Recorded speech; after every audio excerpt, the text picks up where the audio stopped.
This is the Mighty Oaks Daily Devotional. My name is Jeremy Stolnicker. And today we come to the 41st Psalm, Psalm 41. And I want to look at a couple of verses with you, verses 9 through 11. Verse 9 is a verse that I often reference when I'm talking about resiliency, when I'm talking about living a resilient life. And I have basically 5 points that I bring out when I'm talking about that. And I tell a story from when I was in Iraq. And the first point that I bring out when talking about living a resilient life is this reality. We need to be aware of this. Here's the first thing that I talk about.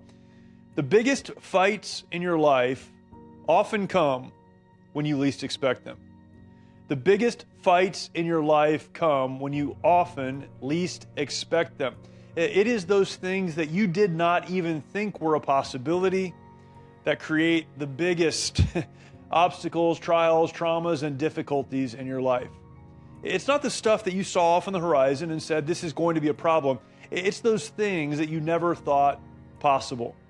Perhaps close relationships that you never thought would go sideways, work situations, financial situations, whatever the case, those areas of your life that feel pretty secure.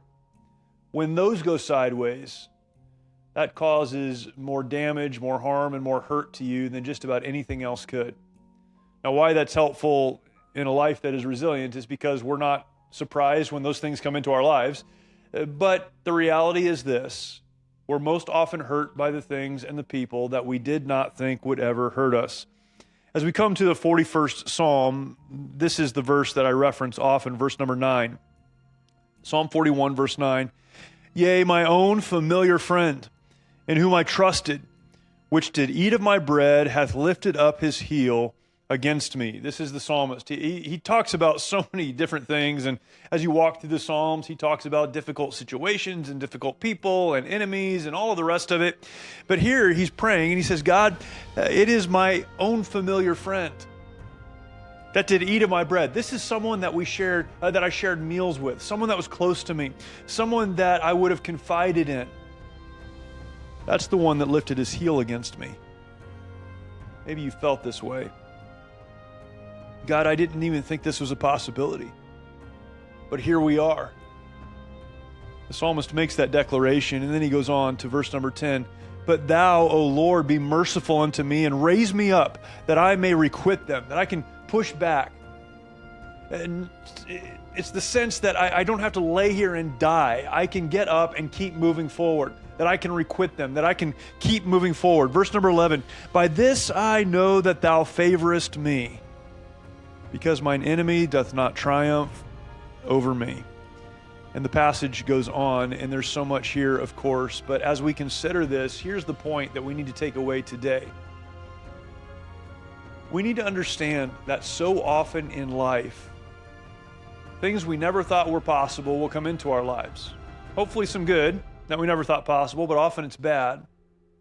Those overwhelming circumstances we would have rather avoid. People and situations we thought would always be with us that aren't. But even in those moments, when the hurt is the deepest, we can trust a God that gives us the power, the ability, the strength to stand up and keep moving forward. A God that demonstrates that He's for us, He's with us, He favors us, the psalmist says. And how do we know that? Because He doesn't allow His enemies, our enemies, to triumph.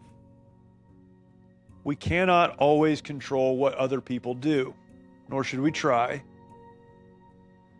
But when other people behave badly, when circumstances go sideways, we can continue to trust in God, to let God work in our lives, and to experience the victory that comes from following Him. Thank you for joining me today. I look forward to talking to you tomorrow for another Mighty Oaks Daily Devotional. For more information about the Mighty Oaks Foundation and the work that we do for veterans, active duty service members, and first responders, please visit mightyoaksprograms.org.